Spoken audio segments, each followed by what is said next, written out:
Hello, everyone, and welcome back to the Literature Channel. I'm Tim Wilson. I'm a professor of English literature at the University of Ottawa, and this is the third week of our course on contemporary literary theory. In week one, we looked at an introduction to literary theory, its basic concepts and questions. Week two, we did a brief overview of the history of literary theory from Plato to the Romantics, and today we'll start a discussion of the implication of Friedrich Nietzsche's philosophy for contemporary literary theory. If you like this content, please leave a like, subscribe. Also, feel free to put a comment or a question in the comments section. I respond to all of those. I'd love to start a dialogue with you on your thoughts on Nietzsche or contemporary theory, so feel free to do so. Now let's get started.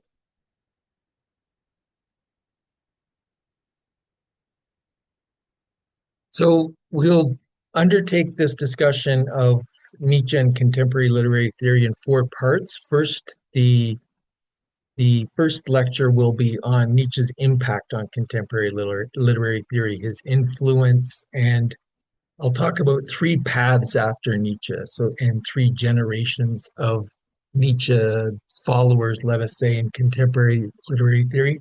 The next lecture will talk about God is Dead and the history of nihilism. So Nietzschean concepts that were incredibly influential for successive waves of, well, philosophy in general, but also literary theory.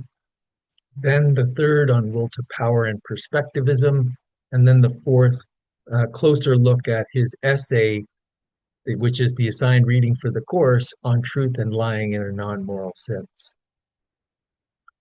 All right, so we'll begin with Nietzsche's impact on contemporary literary theory.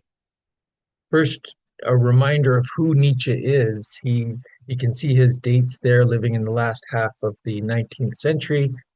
He was a philologist and a classicist. So philology is the study of words. So it's the study of the history of words, their development and their meaning. And he was somewhat of a prodigy at the very young age. He held the chair, became the youngest to hold the chair in classical philosophy at the University of Basel at only the age of 24. He's been politically misappropriated on the left and the right by extreme causes. On the left, varieties of postmodern cultural critics, despite his aversion to the labor movement of the 19th century and other egalitarian rights-based causes. He's vehemently against these things, but he's been marshaled by many of the postmodern left-wing critics. Then on the right, famously, the National Socialists adopted Nietzsche as, in a way, their patron philosopher, despite his severe criticisms of German nationalism and anti-Semitism. On the limits of the left-wing appropriation of Nietzsche, see my lecture on Nietzsche's critique of liberalism, and I'll put a link. There's a link here, and there's a link in the description. And he can be politically misappropriated. I find he lends himself to being politically misappropriated partly because of his style of writing. So it's aphoristic. So these aphorisms, short, witty truisms, so to speak, are connected to his philosophy of perspectivism and the will to power. There's no overriding narrative for the most part in Nietzsche. It's these kind of perspectival uh, observations.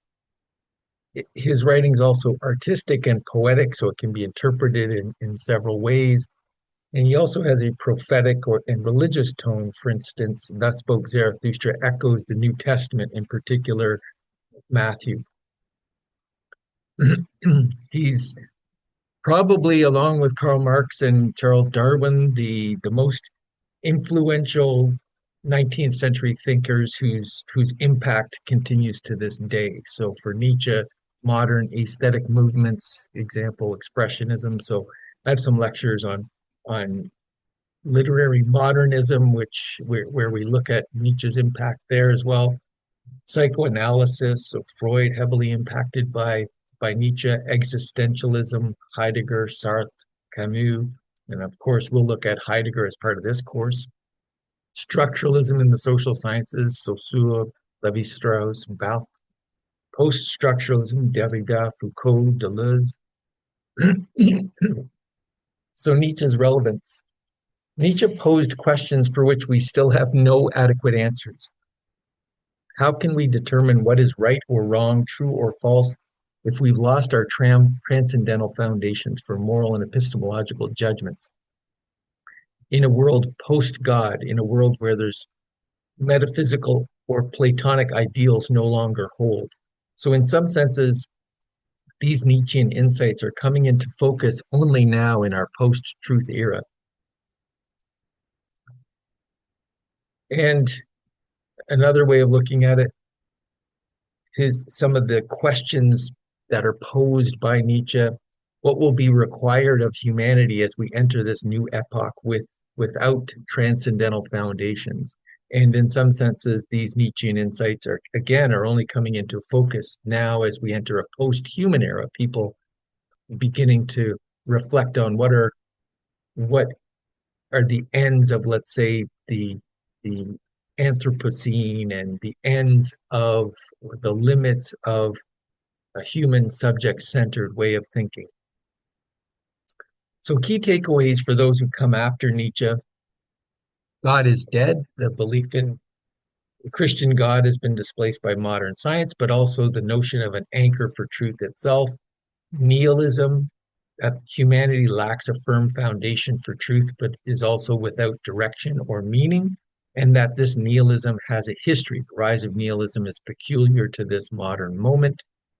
Perspectivism, truth claims are always merely perspectival, a result of power relations, or what he calls famously the will to power. I've got some links here. I've got more detailed videos on introduction to Nietzsche's philosophy in general, as well as an introduction to nihilism and what that means, and you can check that out.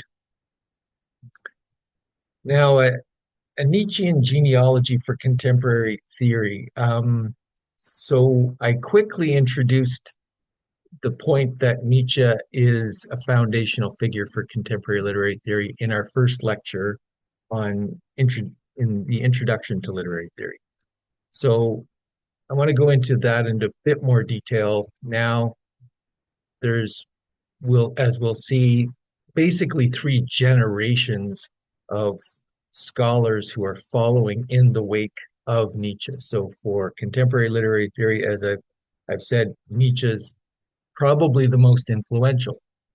Most of the kind of right-wing social media commentaries that you'll hear bewail the cultural Marxism and the Frankfurt School. And definitely there is a Marxist influence to contemporary literary theory, but philosophical foundations of contemporary literary theory are profoundly Nietzschean. So if we start with the first generation of philosophical reception of Nietzsche, so basically the 1930s to the 1960s is the peak of this generation's contribution, starting with Heidegger. So as I made the point in the first lecture, Heidegger, after Nietzsche, is probably the second most influential figure for contemporary literary theory and contemporary philosophy.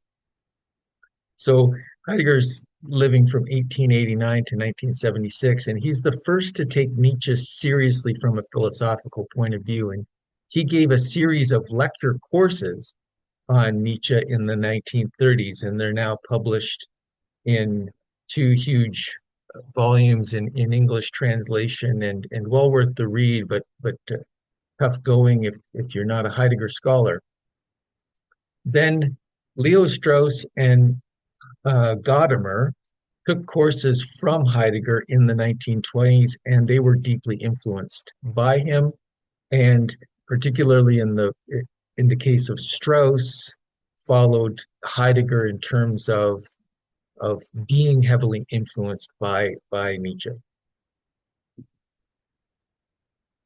So this first generation focused most directly on Nietzsche's analysis of the history of nihilism and how that leads to the crisis of modernity. And then if we go down to the second generation, that is the generation of the French post-structuralists whose peak of their contribution would be from the 1960s to the 1990s. And they were, all of them, heavily influenced by Nietzsche. So the key figures there, Gilles Deleuze, Michel Foucault, Jacques Derrida.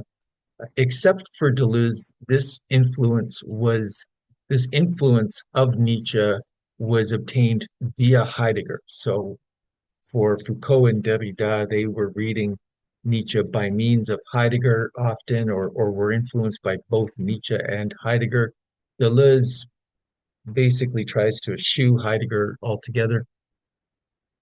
But interestingly enough, the vogue for Nietzsche studies with this French generation began with the publication of Deleuze's Nietzschean philosophy in 1962.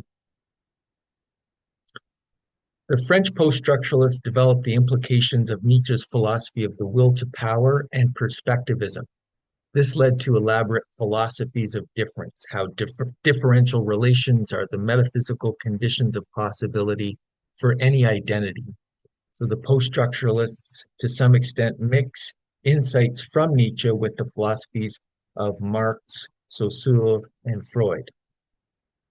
So it's with this generation that we start to get the influence of the cultural Marxism that I was talking about. That's Marx mixed with Freud and mixed with the structuralism spawned by Saussure. And then what we could call the third generation of philosophical reception of Nietzsche, producing their work from the 1990s to the present. They were directly influenced by the post-structuralists' philosophies of difference. And this leads to a questioning concerning the limits of identity of the human, for instance, in the post-humanism of Rosi Braidotti, for instance, and we'll read a bit of her work later in the course, and questioning the limits and identity of gender and sexuality in, for example, in Judith Butler, and we'll read Judith Butler later in the course. Interestingly, Butler in the realm of gender and Stuart Hall and others in the realm of race want to use Nietzschean and post-structuralist insights into difference in order to question the notions of gender and racial identity. But ironically, their work has led to a certain reestablishment and celebration of identity politics. So a kind of a reconfirmation and a reaffirmation of fixed identities to some extent. So post-Nietzsche, I would say there's three fundamental roots that roughly map onto those three generations. But there's three fundamental responses one could have in the wake of Nietzsche's diagnosis of the death of God and what that entails, diagnosis of the crisis of nihilism. So the first response one could take, and we see in the first generation of scholars, is an attempt to return to the classics. There, for instance, ancient possibilities for thinking of being and truth, and we see that in Heidegger and Gadamer. And, for example, are there classical possibilities for rational political philosophy in the wake of the disintegration of rational standards for political action in the modern age? And we see that in Leo Strauss. Another response, and this is largely the one taken by the second generation, the post-structuralists, another response to the crisis of nihilism, the death of God, post-Nietzsche, could be to embrace it, to celebrate it, and to try to accelerate it. We see this in the post-structuralists, like I said, but also the post-humanism of Rosi Braidotti and others, where they're saying, yeah, let's accelerate this, say, end of the human and the end of the human subject. We also see it in Deleuze, Foucault, Derrida, and a bit earlier, even in its own way, in the existentialism of Sartre and Camus. So it was there, it's about embracing and facing the nihilism and celebrating the nothing, the absurd, in the words of Camus. I think a third path it would be to try to, let's say, create a new ideology or create a new myth. So we could and create a new totalitarian ideology that's not compromised by the nihilism and difference that were discovered by Nietzsche and others following him. So we see that in both the ideologies of both the extreme left and right wing appropriations of Nietzsche, so communism and fascism. And it involves consciously creating a new myth and a new identity in the wake of the loss of all these myths that used to ground human existence. It involves the subsuming of the individual identities into larger class, for instance, socialism, communism, national, as we see in fascism, or racial gender identities in Stuart Hall and Judith Butler. So I'll stop there. That's our introduction to the impact of Nietzsche. In the next lecture, we'll look at his concepts of Nietzsche's God is Dead and the history of nihilism and how that's been picked up by contemporary literary theory. Thank you very much.